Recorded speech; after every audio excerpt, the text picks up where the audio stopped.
Okay. So let's start. Okay, so hello everyone. So this course will be about some problems related to singular foliations and mostly singular foliation by curves. But I decided to make let's say a rather long introduction because perhaps this is not a topic which is familiar to everyone which is following this course. So sorry if it's a little bit annoying for some of you which already know these topics very well. So, okay, so let me just define a singular foliation in a very general setting, but then we will particularize to the setting that is will test us. So we consider a manifold M. So in very generally, an analytic distribution D on M is a coherent subsheaf of the sheaf of sections of the tangent bundle. So, okay, so concretely, if you take a point, the stalk of this distribution in a point is just generated by a finite set of germs of vector fields, x1 to xk. But in general, we should ask something more to recover a geometric object. So we say that this distribution is a singular foliation if it's involutive. So by this, I mean that for each two elements of the stalk, let's say x and y, germs of vector fields on a point, we ask that the Lie bracket of these two also lies in the module generated by in this stalk, right? So okay, so the important thing is that the rank of the subspace generated by these vector fields can degenerate at some points. So let's call Tp of f the subspace of the tangent space generated on the point P by these vector fields x1, xk. And we notice that due to this coherence hypothesis, this the function which assigns to P the dimension of Tp of f is an upper semi-continuous, meaning that in a neighborhood of a point, let's say the dimension can only be larger or equal than the dimension on this point. So we call the dimension of the foliation the generic dimension of this subspace Tp of f, and the leaf of the foliation. So assuming, as I said, that this dimension can decrease on some points, the leaf is in general some connected immersive submanifold L of M. So here we cannot ask it to be, we'll see some examples in a moment, so we cannot ask in general it to be an embedded manifold because you can have some self-accumulation phenomena here. So we just ask this to be an immersed submanifold in such a way that on each point of this manifold, the tangent space coincides with let's say the tangent space prescribed by the leaf, by the foliation on this point, right? So there's this celebrated Susma theorem, which says that under this involutiveness condition, you always have a leaf through each point of the manifold.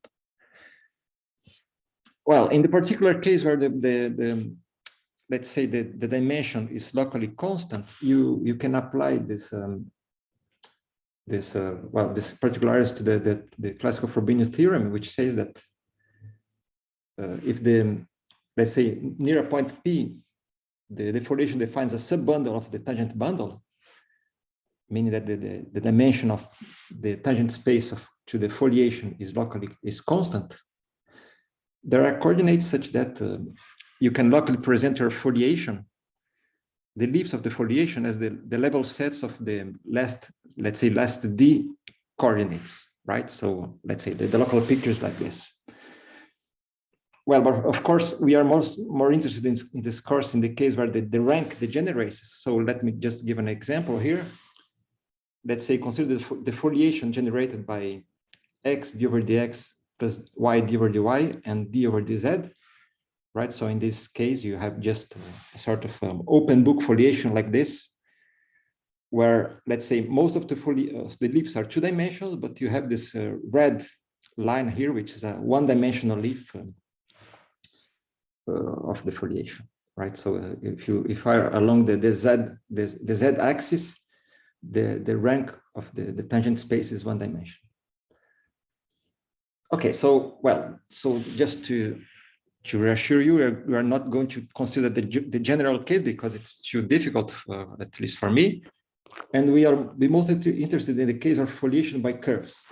So in this case, I will make some simplifying hypothesis, which can always be achieved by some easy manipulation, is that this subshift D is locally generated by a single vector field.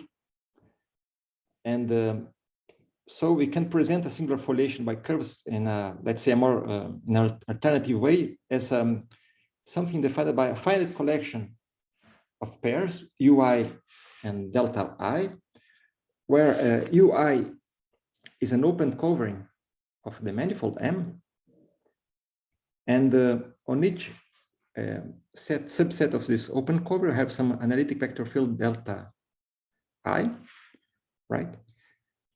And with the following compatibility condition that, well, in the intersection of two open sets, you ask this, oh, sorry, this is delta here, not X. You ask these vector fields to glue together.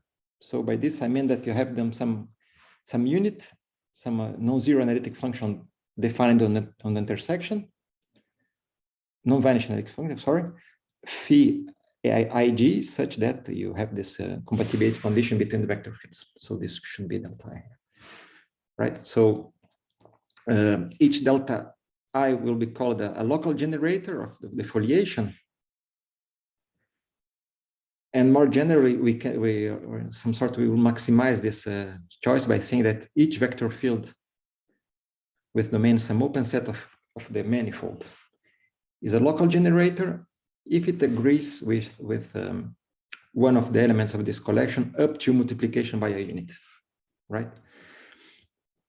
So, okay, so geometrically, okay, so in general, as we're going to see in some examples, we cannot expect to have a single global generator for foliation, in the sense that it's necessary to allow this freedom on the choice of this local covering, because in fact, in some manifolds, you cannot have global vector fields. It's a simple fact.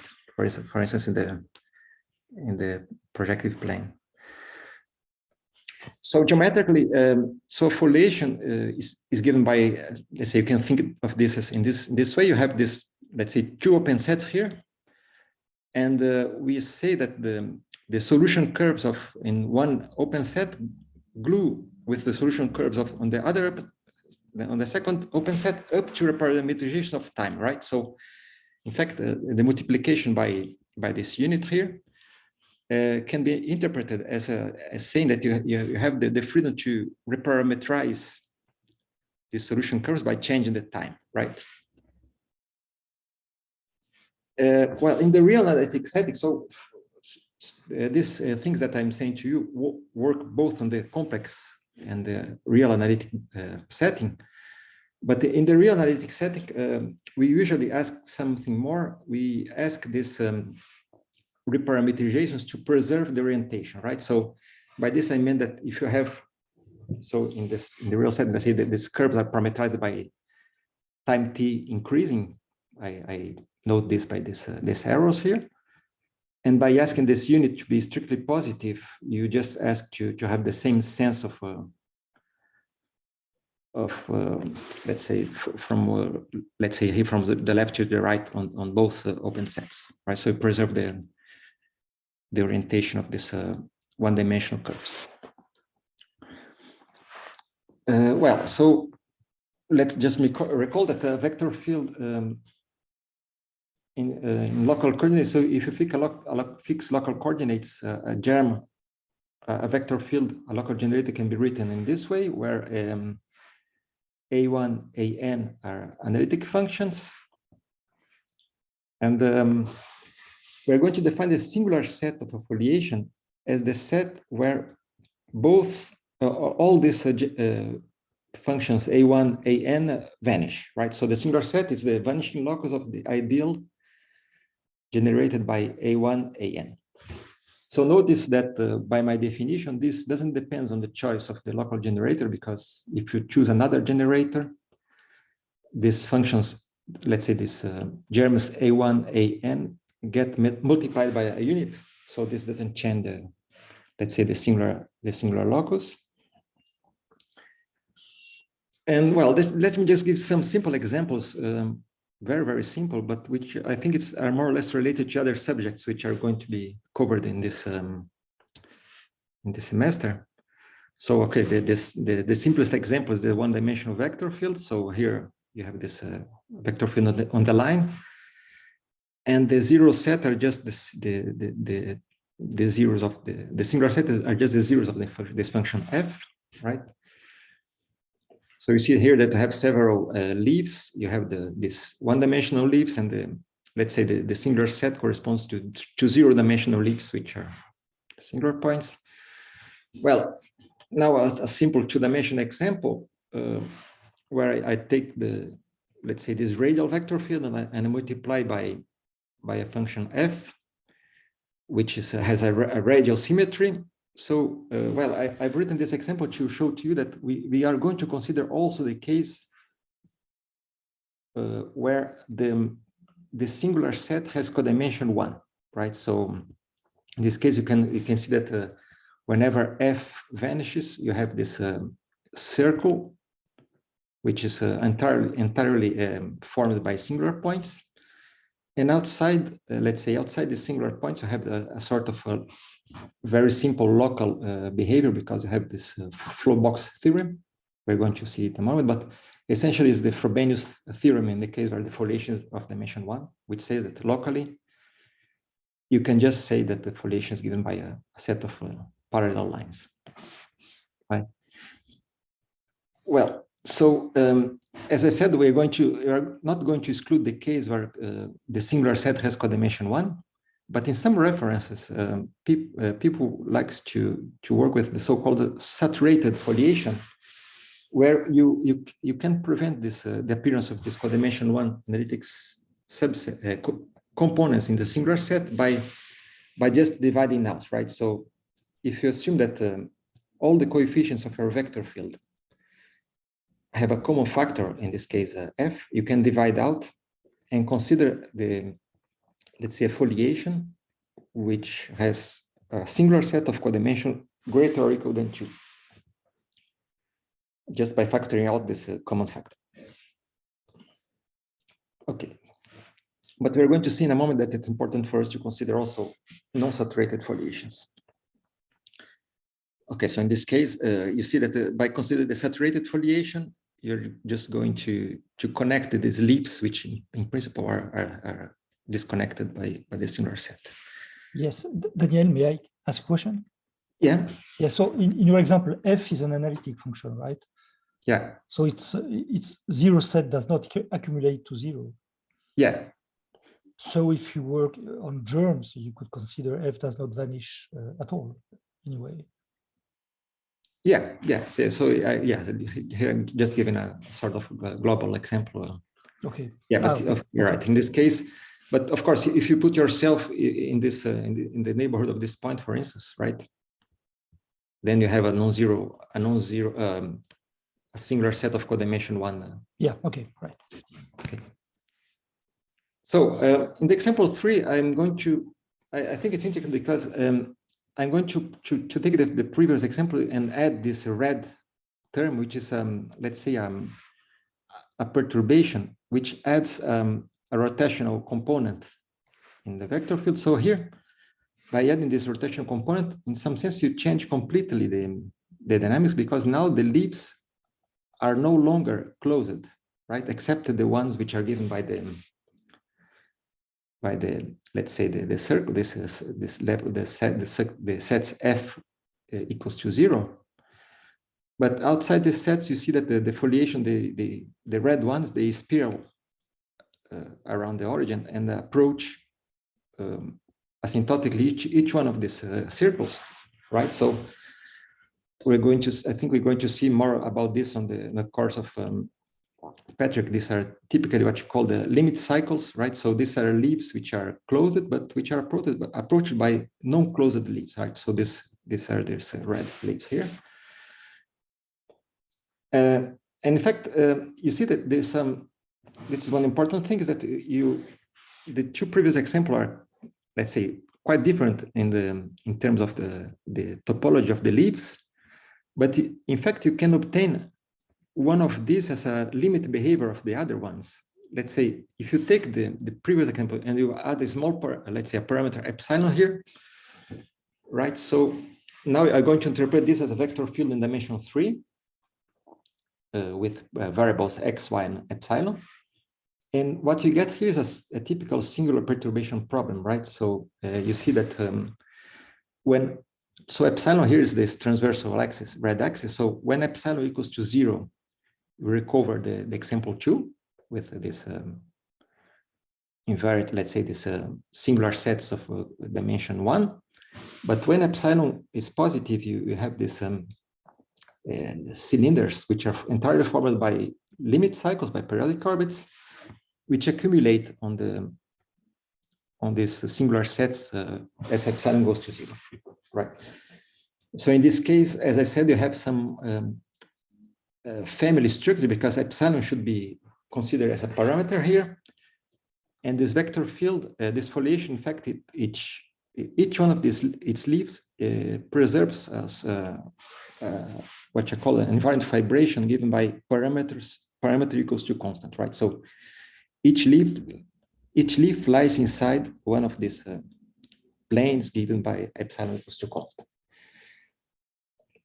Okay, so what do we want to do with this foliation, right? I've listed very roughly let's say the goals that you can try to achieve in decreasing degrees of ambition, let's say. So for instance, we can try to classify foliations analytically, right? By meaning that you'd like to look, given two different manifolds, let's say M and N, equipped with foliation by curves F and G, you'd like to define a diffeomorphism between M and N, which maps F to G in a, let's say, a sort of trivial way. But of course, this is it's easy to see that it's an extremely difficult problem, and I think more or less hopeless if you in this degree of generality. Now you can also let's say decrease the degree of differentiability and ask for classification up to CK or topological equivalence, right? So this is also a very much studied problem. Another problem which let's say related to let's say to what people looks at when let's say they can try to understand the leaves individually. So we take a leaf of a foliation and just try to understand what its asymptotic behavior. Let's say when you approach some limit, right? So, for instance, there is an object, there is a concept which is called an omega limit of a leaf, which is all the set of all accumulation points which can be obtained by taking the closure of this leaf, let's say in the boundary, right? So, and even let's say less in a smaller degree of ambition, you can also try to obtain some statistical information like ergodic theory and transverse measures, etc. Okay, but let's say in this course, I'm not going to look too much in these difficult global problems, but mostly on the problems of local description, right? So, as I said to you, the foliation is somehow locally trivial outside its singular set because of this flow box theorem. But we'd like to understand what happens in the vicinity, in the neighborhood of these singular points. And why this? Because, well, I like this sentence of René Thom said that the singularities are the organizing centers of the dynamics, right? So in some sense, his philosophy is that the complicated things you should understand firstly the dynamics near the singularities, and then try to expand this to the whole manifold. Well, I think it's perhaps a little bit ambitious statement, but so as a first step, what do we mean by understanding the dynamics of a foliation, right? So, well, the foliation is this set of leaves, right? So this one-dimensional manifolds, and what's the dynamics that we can attach to these objects? So there is a very nice object which we can attach to a foliation, and which, in some sense, it describes dynamics, which is the so-called holonomy groupoid, right? So the holonomy groupoid, in some sense, it gives information about the transverse behavior of a leaf. So what is this? Well, I'm not going to define it precisely, but I think it's quite clear by my simple drawing. So you consider a leaf of a foliation that's called L, right? And fix two transverse sections, let's say sigma and omega, through 2 points P and Q. So, right, so these are just, let's say, a small germs of analytic manifolds with whose dimension is complementary to the dimension of L, and going through 2 points P and Q, not necessarily the same, right? So now inside the leaf, so lava, we can think of this as a one-dimensional situation, but the leaf in general can be a multi-dimensional object.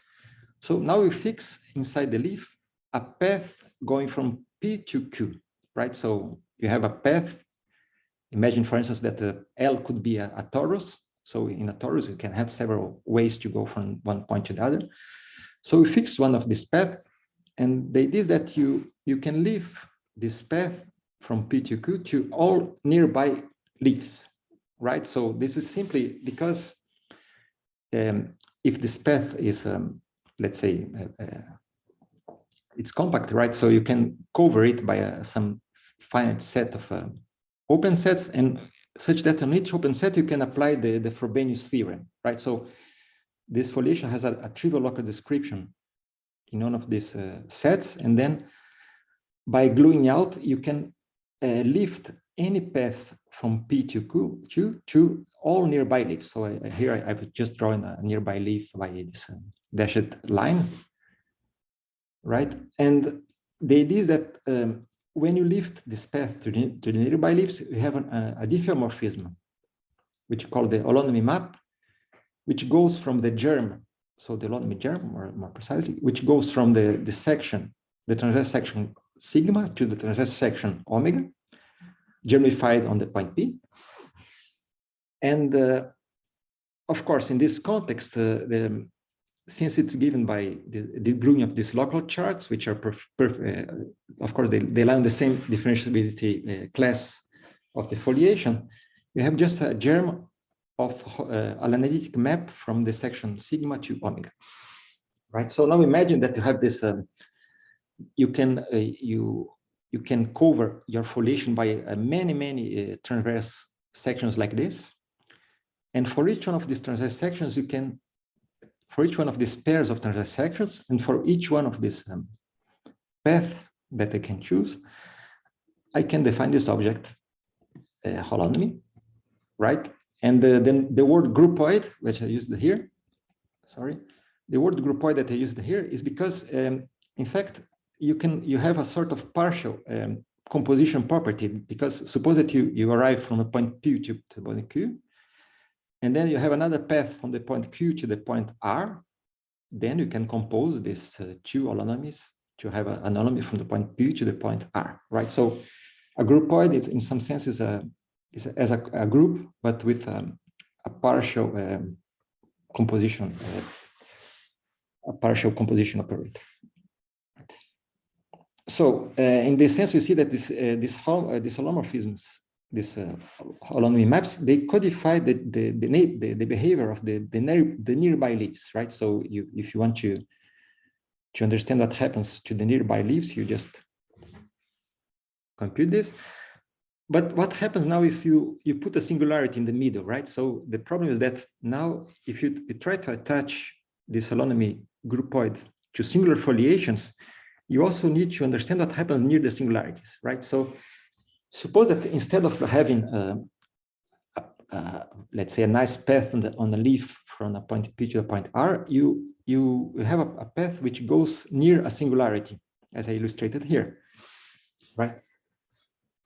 Well, so well, in this case, I've just made a real drawing, which in some sense shows that you can still go from one section to the other on the nearby leaves. Well, in the complex setting, a little bit more complicated because you don't have this property of lifting, precisely because there are problems near the singular point, right? So in particular, you cannot expect this holonomy map to be analytic in the neighborhood of, let's say, when the path goes and approaches a singularity. So this is one of the problems. In fact, well, I think it's you are going to see a little bit of this problem in the course of Patrick, because there's an intrinsic multivaluedness for this map, which prevents it from being analytic. And this is a very well-studied problem for foliations in surfaces. And let's say that's in one of the delicate points in the current strategies to track with the Hilbert-16 problem, right? So you see that what I'm saying here is that near the singularities you have this very degeneracy. Let's say the transverse behavior of the foliation goes through very complicated and let's say rich phenomena. Okay, so now that I've perhaps convinced you that it's interesting to understand what happens near the singularities, let me just separate the set of singularities into two classes by defining what we call an elementary germ, right? So let's say it's a little bit algebraic here, but I think it's better to put in this language because things get clear in this way. So for me, I'm going to interpret a germ of vector field and a point P on a manifold as a derivation in the local ring. So take the ring, the ring of germs of analytic functions on a point P, and the maximal ideal generated on this local ring, right? So you can think of a vector field as a derivation in this local ring. What does that mean? So if you fix local coordinates x1, xn on this point, let's say, center on this point.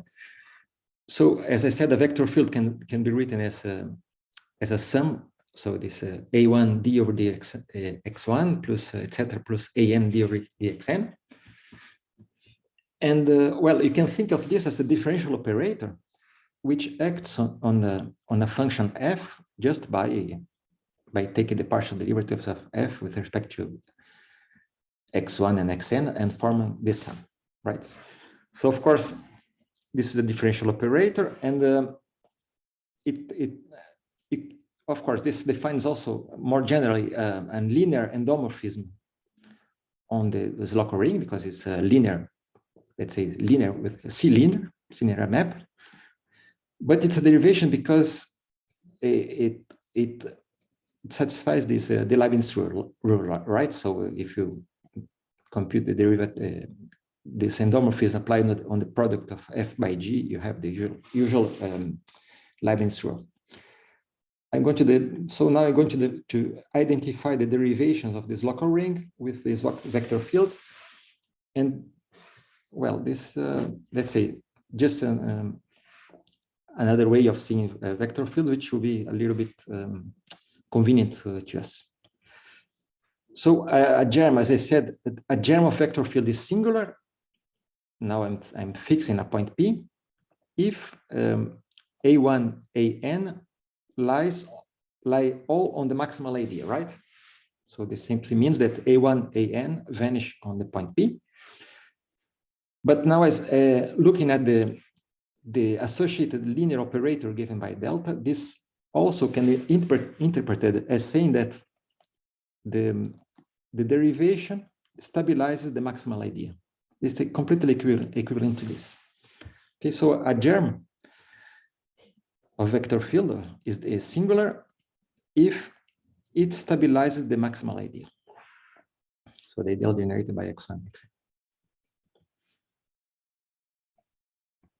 Okay, so as I said, well, a very, very short discussion about the case where the germ is non-singular. So you can, as I said, this approach with the derivations can give you a very, let's say, economic proof of the flow box theorem. So let's assume that the germ delta is non-singular, right? So let's assume that it doesn't preserve the maximal ideal. And I claim that in this case, you can find local coordinates f, g1, gn minus 1, such that the derivation applied to f equals to 1, and the derivation applied to g1 and gn minus 1 equals to 0. So in our language, this it's equivalent to say that delta in this case is just a derivation with respect to f. Okay. It's very simple to prove this. So there's the flow box theorem.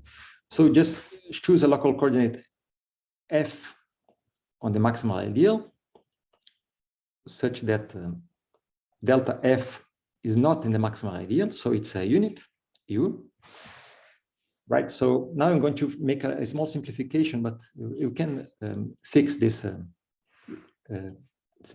We can consider this general case quite easily, but I'm going to simplify the discussion by supposing that this unity is just one, right? So now we complete this coordinate f to an arbitrary local system of coordinates, say, let's say by taking g1, gn minus 1, really, that's a misprint. And we consider the linear operator given by, which maps the local ring into itself, right? Preserves the maximal ideal effect, given by this sum, right? So, well, in fact, if you look at this, it's just the exponential of the, it's just the exponential map, formal exponential map associated to f, to delta, when you replace the time by f, right? So it's not very hard to see that it's a linear operator which maps the local ring into itself. But of course, why do you take this sum? Because if you apply this to any element of the local ring,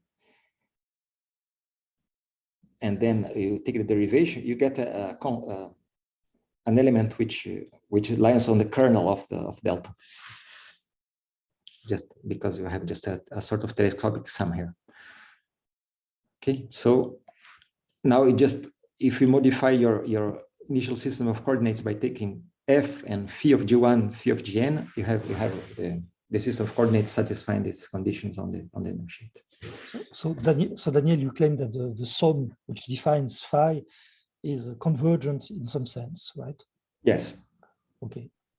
Yes, because, well, it's just the flow of the vector field written algebraic. It's just the flow of the vector field, the delta, when you replace the time by f. Okay. Okay. It's just well, yeah. It's just you can show by simple, let's say, by simple estimates that it has a non-zero radius of convergence. Okay. Because the flow is analytic if the vector field is analytic. Okay. Okay. So in this case, you get a local analytic normal form, let's say, because in some sense it says that if you're outside the singular set, your vector field is quite simple. So just okay. So of course, now the interest is in the case where delta preserves the maximal ideal. So this is of course the complicated case. And now I'm going to use an approach that appears in the Bourbaki exposé de Martinet, where it's a very elegant way to define normal forms in this case. So first of all, by Leibniz's rule, you can prove that in fact all powers of the maximal ideal are preserved.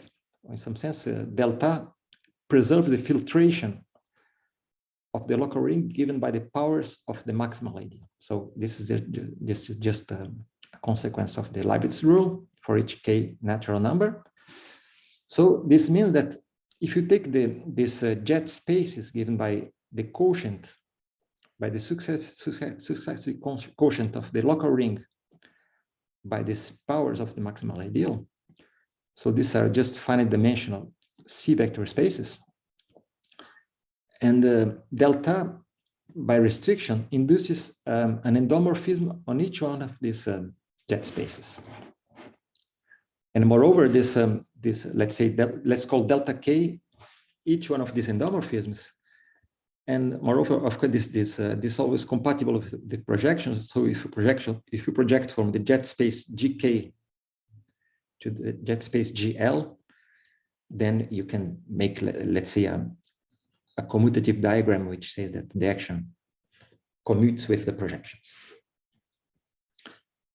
Okay, so now, since now we reduce the problem looking at this endomorphism delta K, which are endomorphisms on finite dimensional vector spaces, so you can apply the classical Jordan decomposition, right? So each one of this delta K has a Jordan decomposition into semi-simple and nilpotent parts. But due to this compatibility with the projections, in fact, you can take the inverse limit of this decompositions. By this, I mean the following, that for each, let's say, for each jet space K, we have a decomposition of delta K on delta K semi-simple plus delta K nilpotent. But this decomposition is also compatible with the projections because, well, the Jordan decomposition is invariant with respect to morphisms, right? So by taking the inverse limit of these decompositions, you have a decomposition of the derivation itself into a sum of a semi-simple part and an nilpotent part, where each one of these parts, in fact, comes from the limit of the decomposition on each jet space, right? So, well, the important thing is that you also have these two derivations, they commute in the sense that if you take the Lie bracket of them, it equals to 0.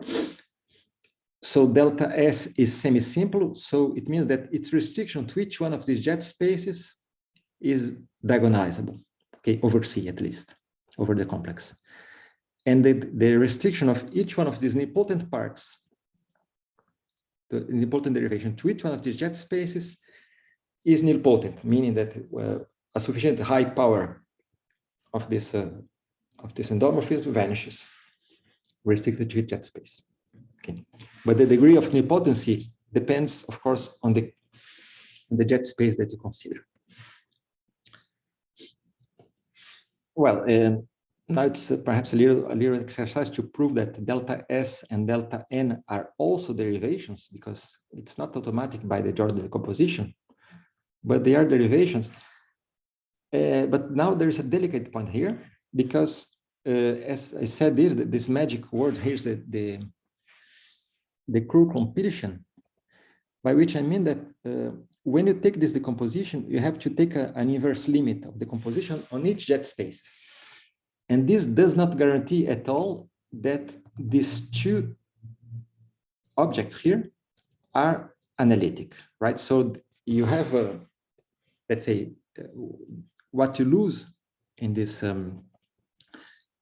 decomposition is the control of the radius of convergence. So it's quite easy to give examples where your initial vector field is analytic, let's say convergent with a positive radius of convergence, but here you get non-convergent objects in this sum, right? So this is one of the delicate points of this problem, but in some sense it's unavoidable. Here it's intrinsic to the problem. So if you want more details here, I have been a little bit fast perhaps, but you can consult this Jean Martinet Séminaire Bourbaki is an excellent text where he explains much more than what I'm talking about here.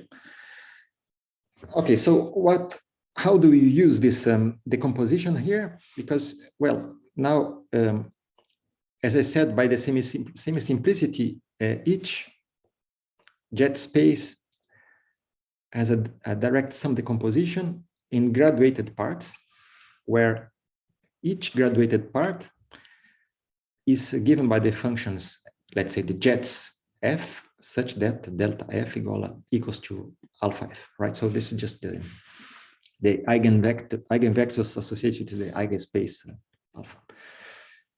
And moreover, you have this compatibility condition, which says that the projection of the alpha eigenspace is with respect to gk is the alpha eigenspace of gl, right? So we have this this commutative diagram here.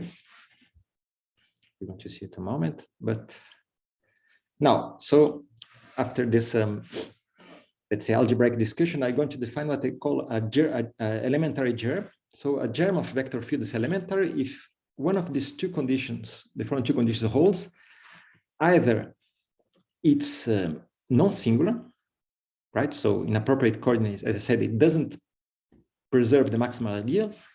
And as I showed to you, in some appropriate local coordinates, you just can think of this as d over dx. So the leaves are just parallel lines.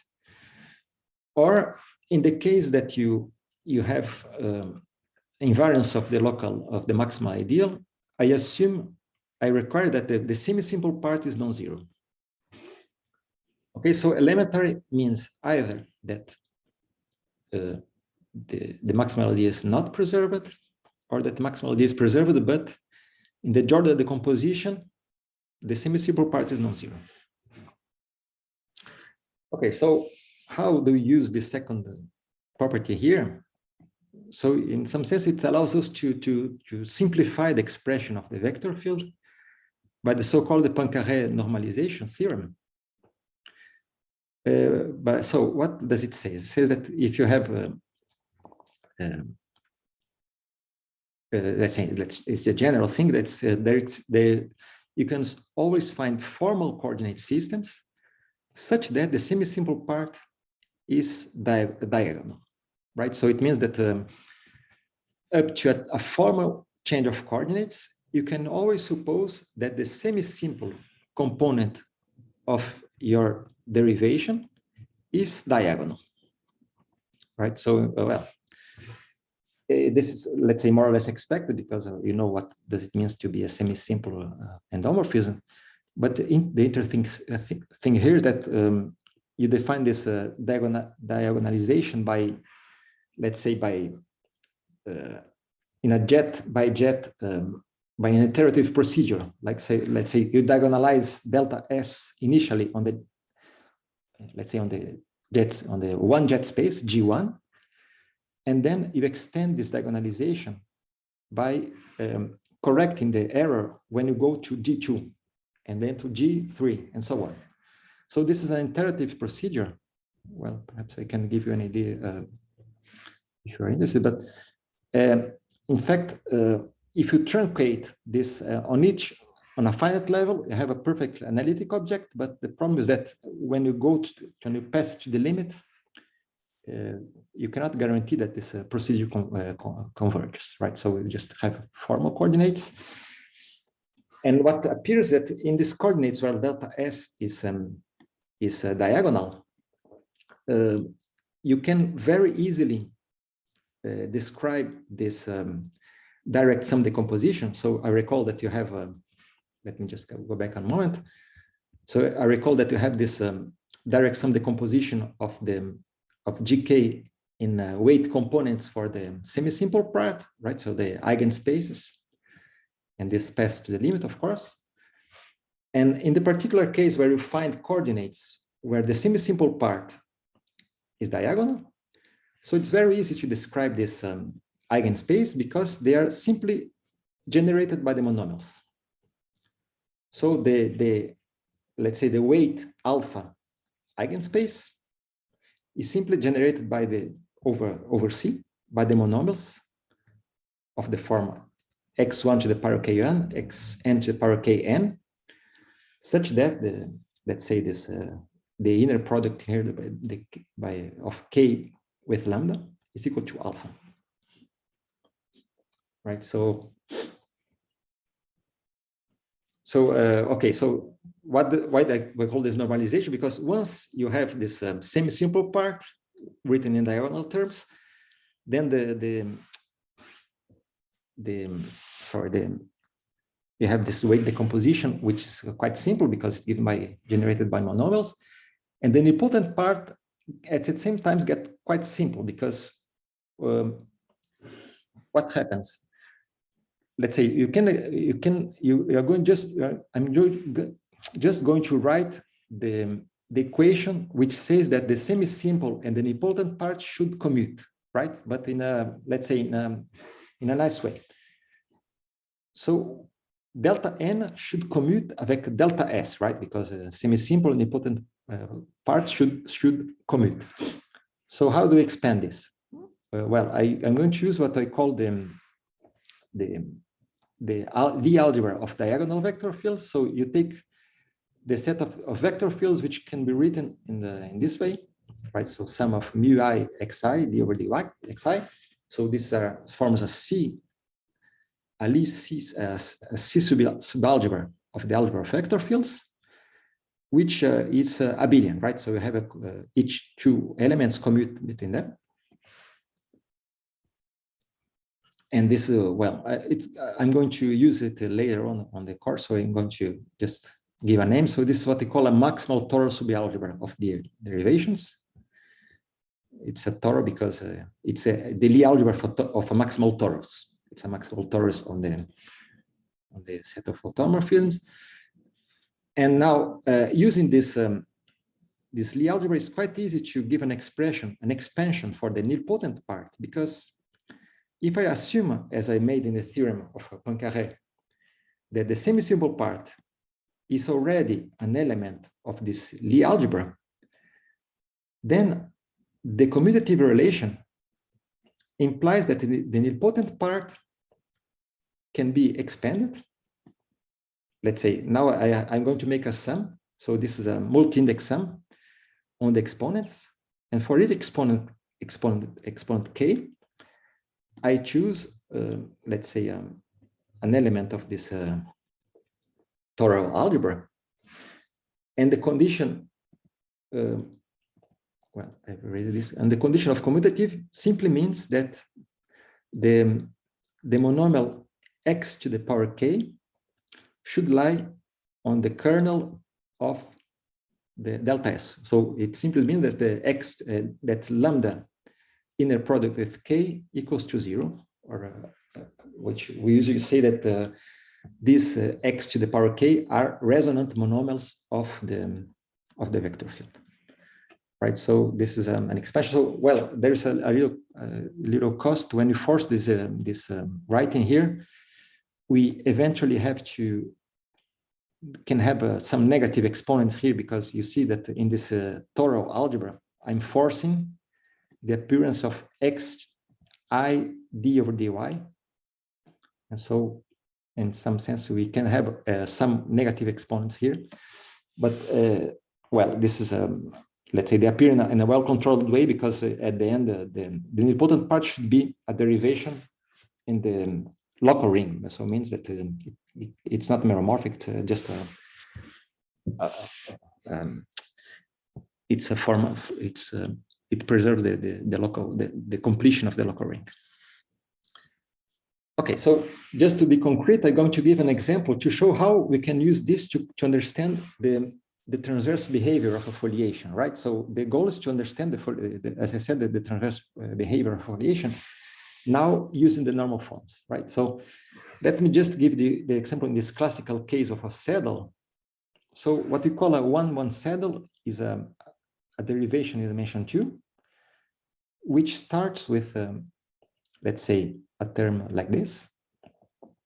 And well, what's important to us is to recover the spectrum of the restriction of delta to the one jet, right? So the spectrum is given by this the eigenvalues 1 and -1. And so we see that the resonant monomials that you can expect in the expansion in the normal form of Poincaré are monomials on x, y, right? So to the power k. So I'm going to give, well, I'm going to give the normal form given by Poincaré. So you have the semi-simple part, which is given by this diagonal term. And then you have the nilpotent part, which, as I said, it's a sum of, let's say, diagonal vector fields multiplied by resonant monomials. Okay, so in this case, let's say the resonant monomials, they form a ring, a subring of the ring of the local ring. So it's the subring of elements which vanish on the which are, let's say, first integrals of the semi-simple part. So they vanish when we apply the derivation delta S to them. And in this case, this subring is just the ring generated by the resonant monomial, right? Well, so it's already in the paper of Dulac, a further reduction. Once we get to this reduction here, to this expression, in fact, you can reduce a little bit more by working out the nonlinear part here, right? So there is, because in fact, what Poincaré-Dulac calls the normal form is not really a normal form, because you can have several different expressions of this type, which lie on the same class of conjugation, right? So you can have two different forms of this, which are equivalent by changes of coordinates. And if you look for a single representative, you can further reduce this and have this, let's say, true normal forms, which are of one of these two types here. So there's one plus f here, which is a unit, where f is a function on the resonant polynomial, and then there's this inner part here. We can, well, I'm going to not go into too much on the details, but you can consult. There is a lot of literature on this normal forms on this study, notably the paper of Martinet-Ramis. Okay, so I'm going to show how these normal forms allows us to find the transverse behavior of the foliation, right? So the second one is more simple, because in this case you don't have this nonlinear term. Yeah, so let's say an application, you start with this derivation, which I already suppose that it is in the normal form. So as I said, since I'm going to consider only the foliation, not the vector field itself, I can reparameterize the time by dividing out by this unit, right? So you get another generator where f equals to 0, just by dividing out by this unit. And now I'm going to make let's say, a singular change of coordinates by considering these new two monomials, x, y, which is the resonance monomial u, and another independent monomial, which is x over y, right? So if you apply the derivation delta to u, you get this expression here. And if you apply the derivation to v, you get 2v. Okay, so now it's very nice because you have two, let's say, completely independent equations, because the component on u depends only on u, and the component on v depends only on v, right? So you can integrate this by, let's say, a simple, it's just by separation of variables, right? So you consider the corresponding differential system, which we obtain, roughly speaking, by eliminating the time here, which gives you this equation here, right? And well, as I said, the two sides can be integrated separately. So by taking the primitives on both sides, you have this function y, I here, which is exactly a first integral of your vector field, right? So if you take the derivation and apply to I, you get 0, right? So what I mean is that what I get is that since I get a non-zero first integral, the leaves of your foliation are given by the level sets of this function I, right? So in fact, well, it's a multivalued function, of course, but in some sense, you reduce your problem of understanding the foliation to the problem of understanding the level sets of a function. And this is let's say we can also remark that this function is in this let's say at least in the real setting, this is something which isn't a well-known monomial structure. But of course, the problem is that, and this the hard problem is that in general, the change of coordinates which reduces the vector field to this form here is non-convergent. As I recall to you, this decomposition already there is an obstacle in the first step where you decompose your vector field in semi-simple and important parts. It's not guaranteed at all that these two components will be convergent. Okay.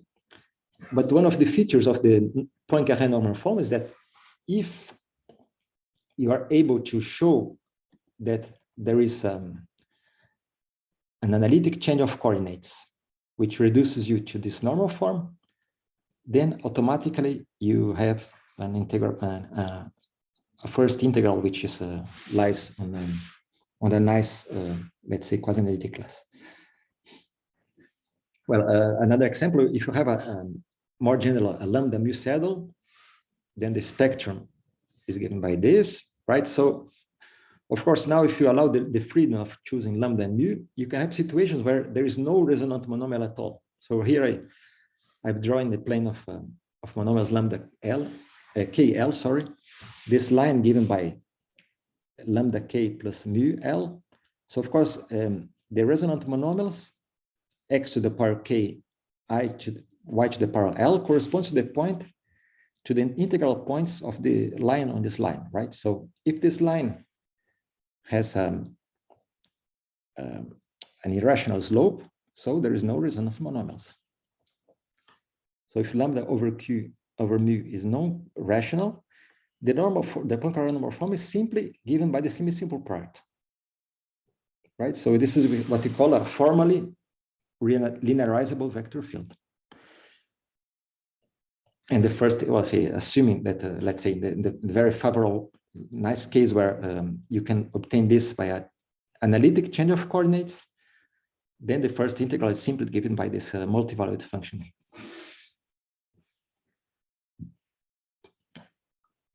Okay, so if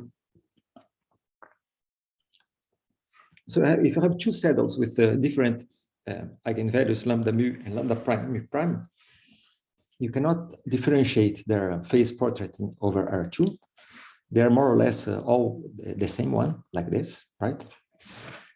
But over C, now I've not talked too much about foliation on C2, but on C2 you have to think of a foliation where the leaves are one-dimensional complex submanifolds, right? So they are Riemann surfaces. So over C, you should have, over C2, sorry, your foliation should be something like this, where you have, let's say, one of the leaves is given by y equals to 0.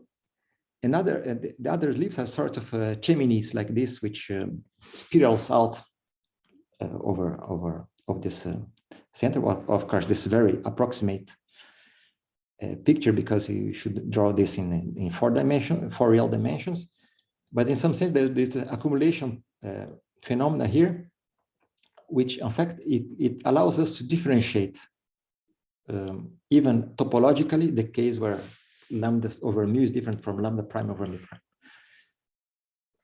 And well, over C2, for instance, I have this several rigidity phenomena, which shows, for instance, that topological equivalence implies linearizability and so on.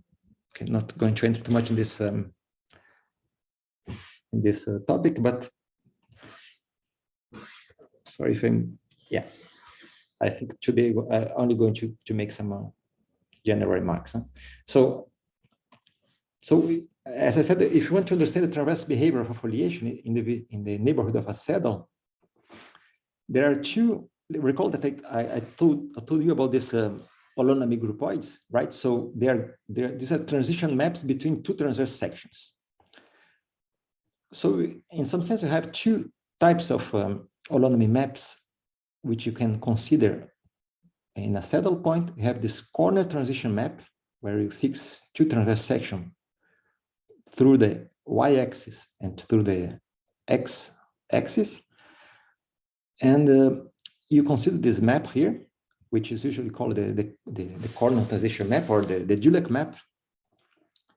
And in the complex setting, you have another map, which is given by a transition on the same transversal, right? So you fix a complex transversal here. So I recall that the leaves now are ribbon surface. So in particular, the x-axis is locally given by a punctured disk, right? So a disk with the origin removed because the origin is the singularity. And now you can take a path on this base leaf, which gives a full turn around the singularity, right? So this is, let's say, the local generator of the fundamental group of the leaf. And then you can lift this path to the nearby leaves, and you have a first return map to a transverse section. So this is a so-called the holonomy map of the saddle. And well, one of the features that both of these maps can be used to classify the foliation, right? So if you have, let's say, if you understand either the Dulac map or the holonomy map, you can, in some sense, completely describe the so-called orbital analytic class of the saddle. In some sense, what I mean is that the transverse behavior completely characterizes the foliation on this case. Okay, so let me just give you a precise definition of the analytic class of vector field. So I see the two germs of vector fields are analytic conjugated if there is an automorphism. So what's an automorphism? It's just a change of coordinates, right? So it's you can see as in my algebraic languages as a C endomorphism of the local ring, which satisfies let's say this is the automorphism property, right? So the phi applied to the product of f by g is phi of f times phi of g in this automorphism. And I'm requiring that the conjugacy relations means that this automorphism should conjugate f to delta tilde, right? So you can easily verify that this both sides here are derivations. So I'm just claiming that they should be equal.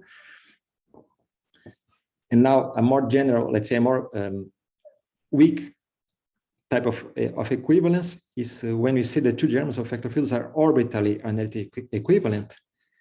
And in this case, we allow the multiplication by a unit, as I have made in some moments ago. So I say that if there is a unit u on the Rocco ring, such delta is analytically conjugated to u times delta tilde, right? So this is it's precisely in this. So this is precisely the sense in which, sorry, these transverse maps characterize the foliation, because when you use these maps, you lose information about the travel time, the time, right? So in some sense, you just recover, you just keep the information about the foliation, not about its conjugacy class.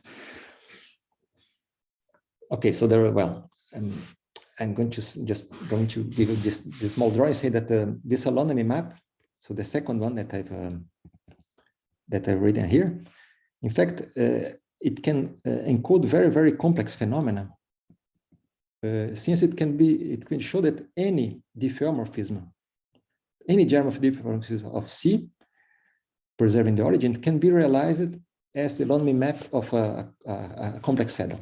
So in fact, you have let's say topologically, you have several different type of phenomena, and even this very complicated Perez-Markov hedgehog, which is if you have heard something about this local dynamics of diffeomorphisms on the complex line, you see that it's a very nice phenomena and very complicated phenomena related to the case where we have small denominators. But okay, not going to enter too much on this. So okay, so the problem of classification is the problem of describe the orbits of the action of this automorphism on the derivations, right? So let me call this the moduly problem. So you have this the action of the automorphism on the derivations. And well, this is a schematic drawing here where I'm just draw the, let's see, I have a derivation, I have a sort of orbit of this derivation by the action of the automorphisms. And an invariant is simply something which associates to each orbit some fixed element in such a way that you can characterize the orbit just by looking at the invariant, right? So this is one of the central problems in this topic of local classification. And well, there are a lot of things which have been done in this direction by Ekala, Eliashenko, Ramizio, Kosper, Mark, and so on. I'm not going to enter too much on this, but just to give you a panorama, there is a lot of very nice developments on this subject, but mainly in dimension 2. So to find invariants for the analytic classification. Just much less understood for vector fields in high dimension. Okay, so now I'm going to enter a little bit on the topic of the course, because of course you have this, let's say, this theory, which is quite developed for elementary singularities. As I mentioned to you, I give you an example of a saddle, but you can, in some sense, classify, at least in the case of the plane, all types of elementary singularities which can appear. And for each one of them, there is a sort of normal form theory, which allows you to understand the relation between the normal forms and the transverse behavior and so on. But what happens in the case of non-elementary singularities, right? So I give you an example which is I think it's very representative of the problem, which is the case of the cuspid singularity. So I think I've made already a drawing of this in the talk that I've given some weeks ago. So you consider the vector field given by this initial part, plus some perturbation, which I'm going to detail in a moment. But let's just concentrate on this initial part for the moment. So if you suppose that delta is equals to 0, you have an almost first integral given by y to the square minus x to the cube, right? So this is just the part which vanishes, so this initial term here. And notice that if you suppose, let's say that this delta starts with quadratic terms, then the spectrum of delta is 0, because the linear part is just a nilpotent. I had this expression here. So this is non-elementary, right? So to be precise, I'm going to the discussion that I'm going to make, I'm going to suppose that this perturbation here can be arbitrary with this condition, right? So I suppose that this it has a 2, 3 quasi-homogeneous order greater or equal than 2. Okay, well, it means that if you give weight 2 to the variable x and weight 3 to the variable y, then this vector field delta, which appears here, should have a quasi-homogeneous degree of order greater or equal than 2. Well, I'm going to detail this a little bit, perhaps next time. But anyway, it's a sufficient large perturbation, right? So there is a theorem on this paper which shows that in this case, you can in fact reduce this vector field to this form here, analytically, right? So what's the interest? So you keep the initial term, but the nonlinear term gets, the perturbation term delta gets of this form here. Okay, so what's this form? It's, in fact, if you look at the vector field which appears inside the parentheses, this is a radial vector field. And it says essentially that when you apply now this derivation to the function y squared minus x to the power 3, you get an invariant curve, right? So the cusp given by xy to the equals to the x, y squared equals to x to the power 3 is an invariant curve. So essentially your foliation is given, let's say, in a real drawing by something like this, right? So the problem, of course, the problematic point is this, the cusp, which appears here, because it's a non-elementary singularity. But this is really the classical. Of course, so gamma is an invariant curve, but the problem is that the nearby leaves can be extremely complicated. Here, I'm drawing this as a level sets f equals 0, but this foliation can be, you can have, for instance, you can have leaves which accumulate densely on this cusp, and very complicated phenomena, which I'm going to explain to you in a moment, where you can understand it by the transverse behavior. But of course, one of the things that you can do is to look for this transition map. So as I've made in the case of saddles, you have two transition maps: the inner one, the Dulac, let's say the inner Dulac map, and the outer Dulac map. And suppose, for instance, that we'd like to understand, at least to give an asymptotic expansion of these maps here, right? As we have done in the case of the cusp, or in the case of the saddle, sorry. So it turns out that these maps are not, for instance, they don't have the same asymptotic expansion. Okay, I'm going to show you why, perhaps, if I have time, but it turns out that they're completely different. And this, it's quite surprising, because it seems that they should have some kind of compatibility on this point. But I think if you take the asymptotic expansion to the order of 5 or 6, you already find that they're not compatible in this point. Okay, so one of the questions of René Thom was to understand let's say now you can fix a transverse section sigma here, omega, sorry, through the cusp. Think of the complex drawing, and you can find, let's say you take a path on the complex domain which makes so the leaf, the cusp, is locally diffeomorphic to the puncture disk, right? So you can take a turn around the origin here, and you can lift it to the nearby leaves, and you have this holonomy map here. But contrary to the case of the saddle, this does not classify the singularity. Okay, so this is one of the conjectures of Thom, which has been disproved by Monsieur and Servo in their paper. So how do we study this case? So the idea, just to enter a little bit in the subject of the course, is to make the resolution of the cuspid foliation. And so this will be the first example of a resolution of singularities for foliations. I'm going to make it quite, let's say, I'm not going to discuss for the moment the computation, but it's quite easy to understand that happens if you take just the case where you ignore the perturbation delta. So you take the dual form. So this is the form which is vanished by the derivation, the unperturbed derivation, which is given by simply the exterior derivative of y squared minus x3. And now what we do is that we're going to blow up the singularity, right? So I just make this blow up here, x goes to the x and y goes to the x and y. So I'm looking at the blow up in the horizontal direction, and at each time I'm going to represent as a circle the exceptional divisor which appears by blowing up.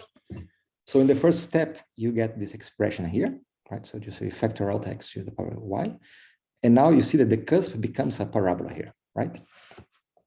So if you made the computation, you still see that this point is still non-elementary.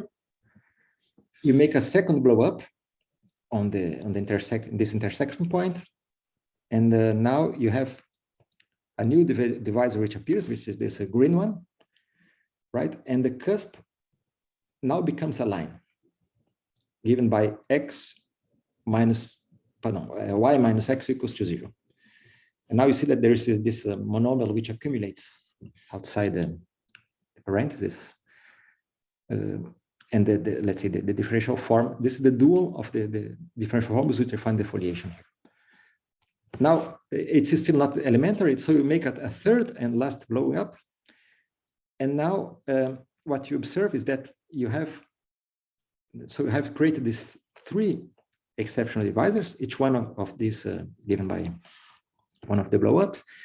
And now what you get is that in this new coordinates here, you so you have three singular points which appear. So of course, this drawing can be a little bit misleading because you see several points of intersection, but in fact, topologically,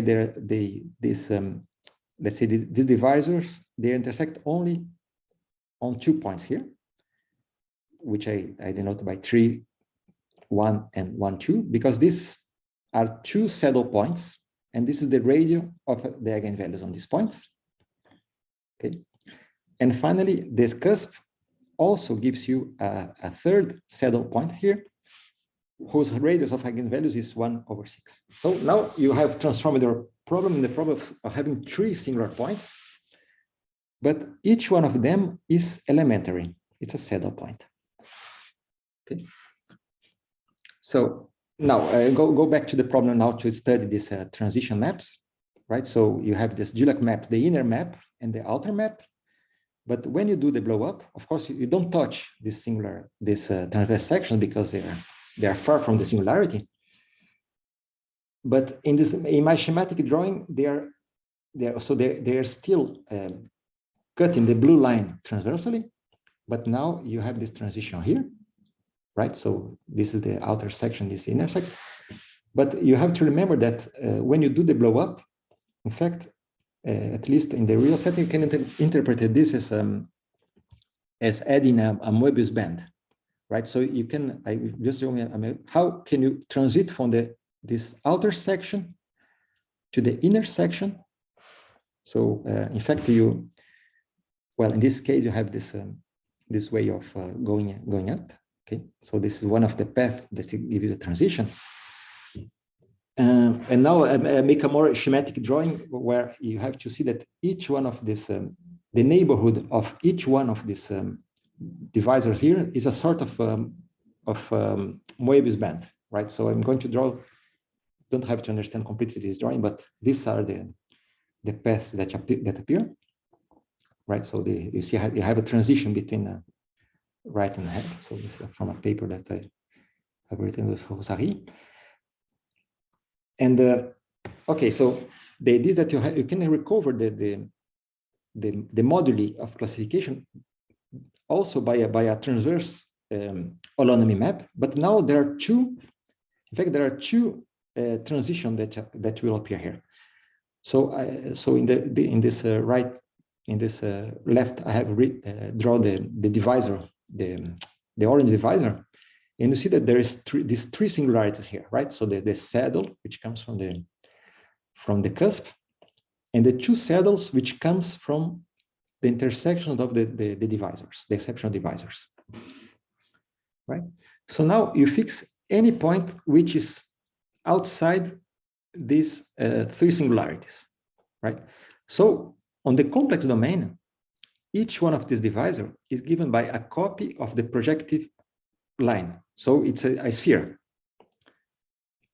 right? So, but the leaf itself is a sphere with 3 points removed because the points which corresponds to the singularities are not points of the leaf, right? So you have these 3 points removed, and now the paths that you can consider, they are so the paths on the leaf are generated by, at least their fundamental group is generated by 2 paths which make a turn around the singularities, as I illustrated here, right? So the other path which make a turn around the 3rd singularity is generated by these 2 by a simple, let's say, fundamental group argument. And in fact, what they've proved is that the holonomy of this leaf, right? So now we have just 2 generators here, is given by 2 germs of diffeomorphism, which satisfy this relation here, right? So it's a well-known group. And in fact, in this case, they classify completely the germ of the singularity in the sense that I've explained it to you.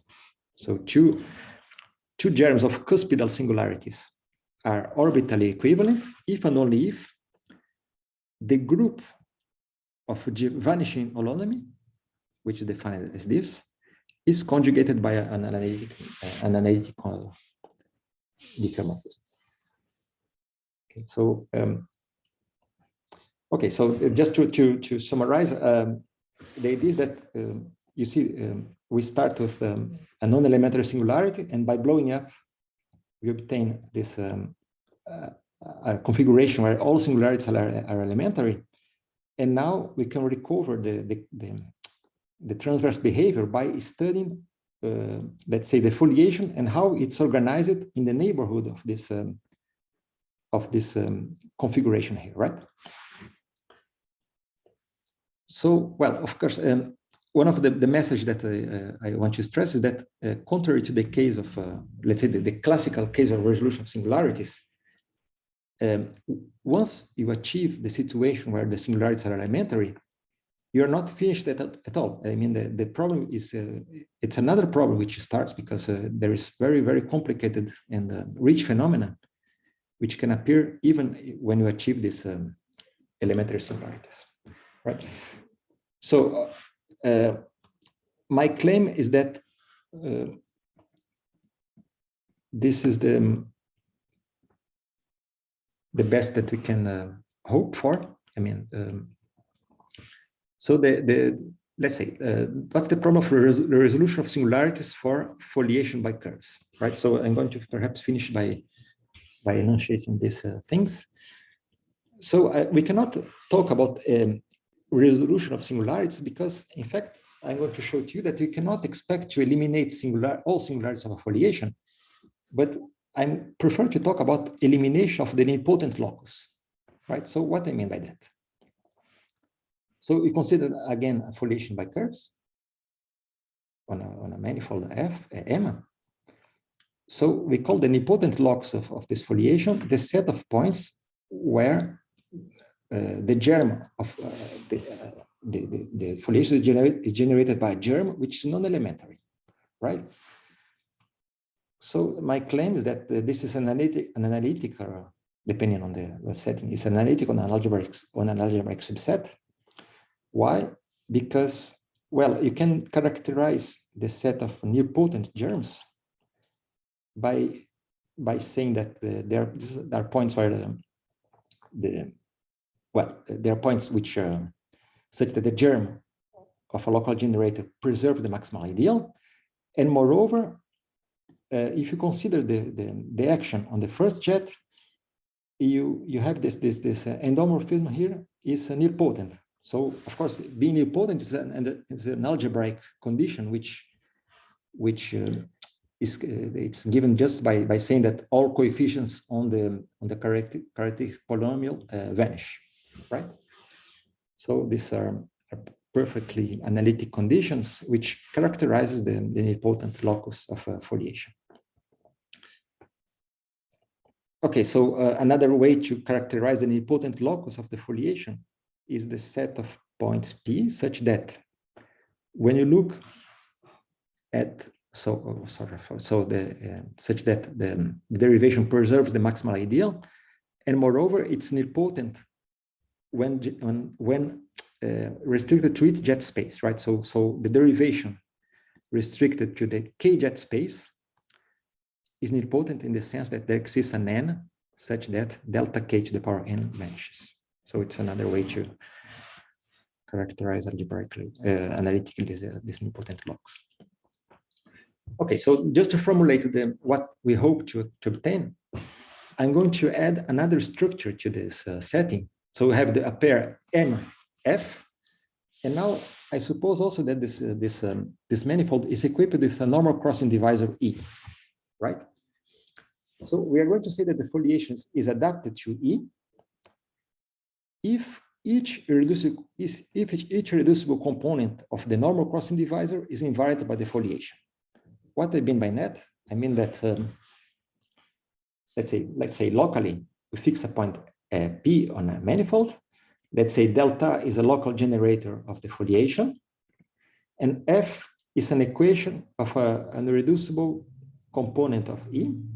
So by invariance, I just mean that for each positive integer I want delta applied to the a power of f to preserve the a power of f. Okay, so this precisely means that f preserves the filtration of the local ring given by the powers of the equation of this irreducible component. Okay, but so by Leibniz's rule, this is the same thing as saying that delta of f is contained on the ideal generated by f. Yeah, okay. But now I'm going to enter a little bit on this discussion of codimension 1. Remember that I told you that I don't want you to consider saturated foliation because it's important for me to have foliations which can allow codimension 1 components on the singular set. Okay, this will appear here because I always want you to keep this condition of adaptedness which appears here. So I further say that f is tightly adapted it's E here, to the divisor, if so it preserves this filtration, but it doesn't preserve it too much in the sense that I don't want it to maps f. So there exists an index I such that delta applied to fi is not contained in fi plus 1. Okay. I'm going to give an example in a moment, but it means that it's tangent to the foliation, so the foliation is tangent to the divisor, but not too much tangent. Okay. So suppose, for instance, that you have this divisor given by x1 times xk equals to 0. So let's just keep it. Okay, no, it's okay. So in this case, my vector field, the invariance condition means that the vector field should have a sort of logarithmic expansion like this, right? But to say that it's tightly adapted means that a1 an should not be divisible by xi for each I equals to 1 to the power up to n, right? So once you have this expansion here, I don't want to have a common factor for, let's say, of the form x1 or xk to each one of these. They should not be divisible. A1, this ai here should not be divisible by xi. So, for instance, if you, let's say, very simple situation, if you take in dimension 2, the divisor given by x equals to 0. So in this case, an adapted derivation foliation should have a local generate like this, where a and b are analytic functions. And moreover, it's tightly adapted if a and b are not divisible by x. Okay. So for instance, if b is non-zero, it means that the divisor given by x equals to 0 is non-singular on the generic point, right? So there is some isolated singularities which appear when b vanishes, but let's say b restricted to x equals to 0 vanish. But this is an invariant line which is formed by, let's say, a union of isolated points. But then this is also an allowable situation where b equals to 0. And then the generic point on the divisor is an elementary singularity, right? So I mean that, of course, in this case, since it's tightly adapted, if b vanishes, then a is not identically 0, right? Restricted to the divisor. So in the generic point, you have a non-zero eigenvalue in the transverse direction. So it is an elementary singularity because you have a non-zero eigenvalue. But at some isolated points, you can have let's say when a vanishes, you have some more generic point.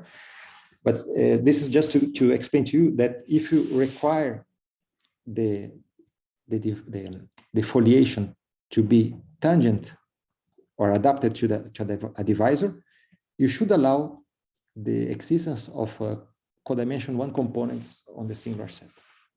So you cannot, let's say, make this operation of saturation that I explained.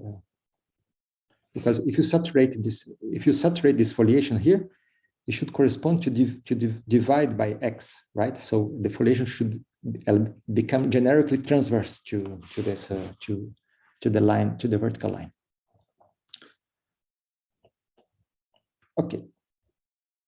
So there's an equivalent let's say, characterization. So F foliation is tightly adapted to E, if and only if no irreducible component of the divisor lies on the nilpotent set. Okay, so this is equivalent. So you see that if A and B are divisible by X, then all points on this line would lie on the nilpotent locus and reciprocally. Okay. Okay, so now we can formulate the problem. So there's a general problem which has been solved, let's say, for low dimensional cases. So for me, let's call a singularly foliated manifold is a triple formed by a manifold, a normal crossing divisor, and a foliation.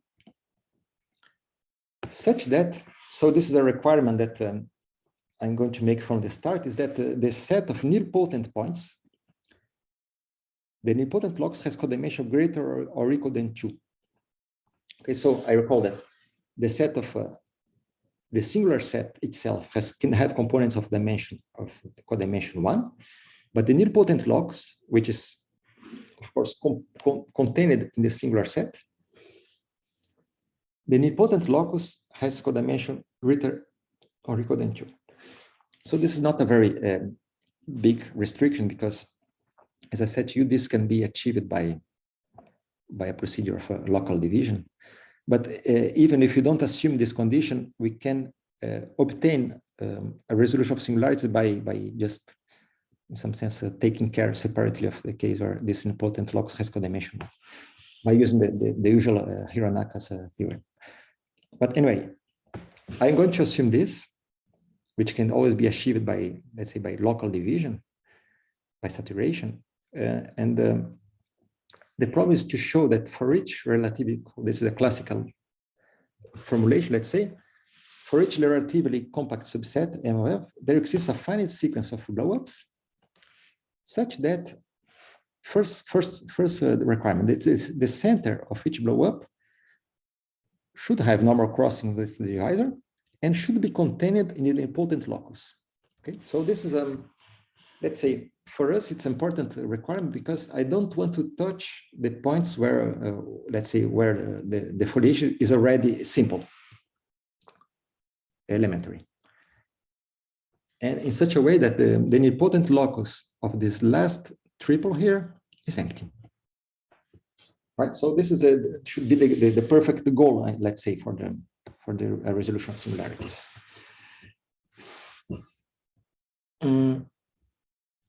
Okay, so just and yeah, after 3 minutes, perhaps I'm going to just make some give some expression. So let's say when you make a blow up, the first thing is how can we compute the strict transform of a foliation by a blow up, right? So in fact, we look for the local generators and should understand how a local generator, how a vector field transforms under a blowing up.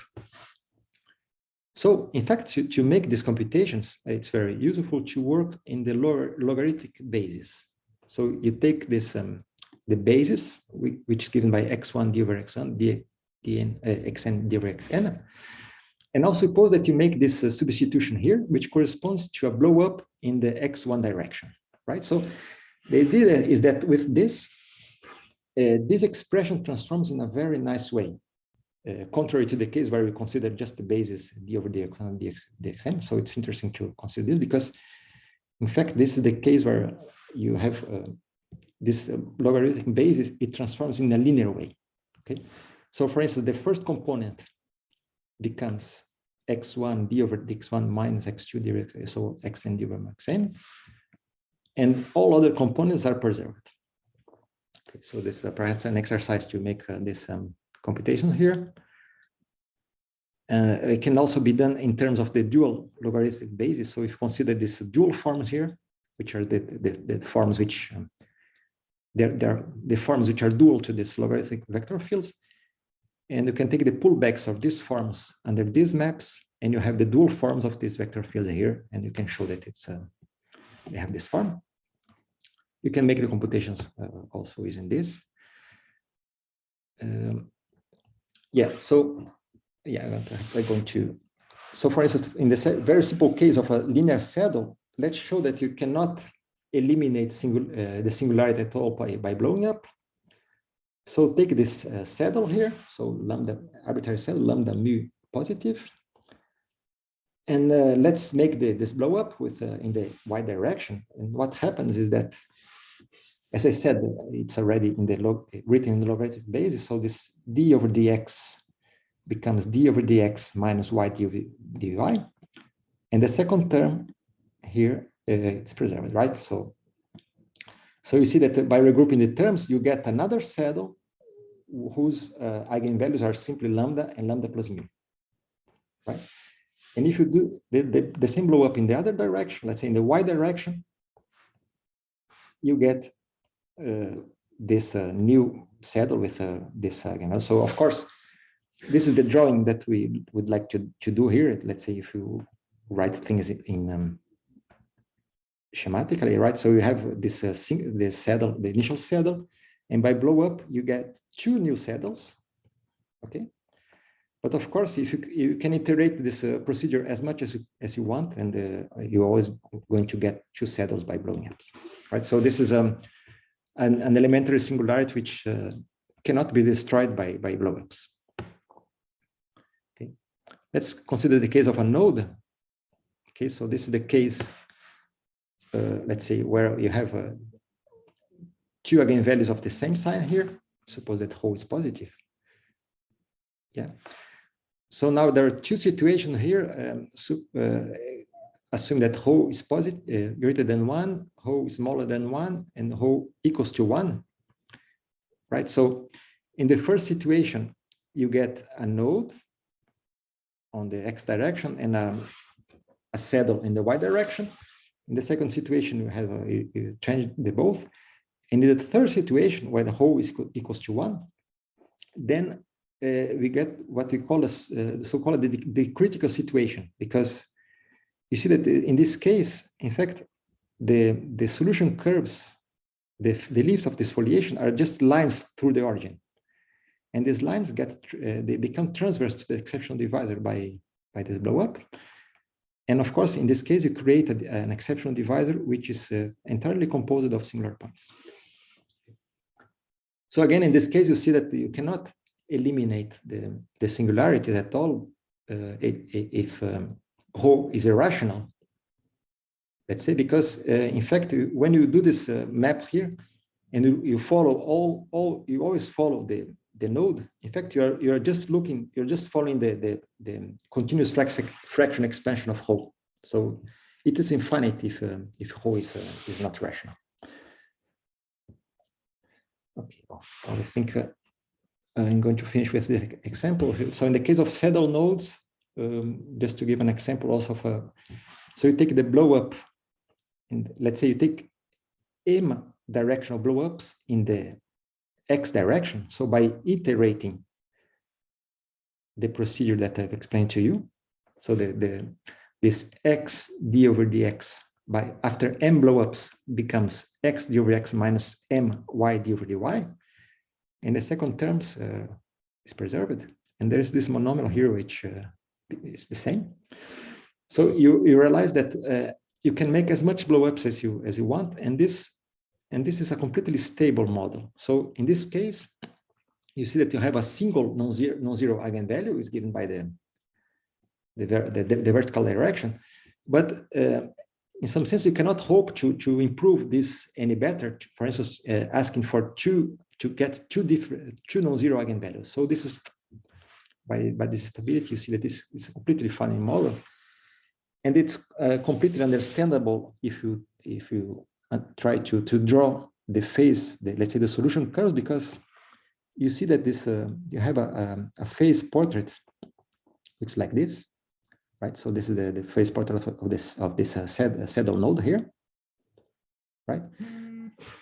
So so you see that there are curves which have a flat contact with the horizontal line here, given by this exponential here, right? And so, of course, this is a completely transcendental phenomenon, and you can make as much blow-ups as you want. you're never going to separate these branches here, right? So this is let's say a geometric way to see that a saddle node cannot be it's a completely stable configuration with respect to blowups. Okay, I think I'm going to stop here today. So next day, I promise that I'm going to talk more about resolution of singularities. Thank you. Thank you very much. Thank you, Daniel. Thank you. Stop the recording. Thank you.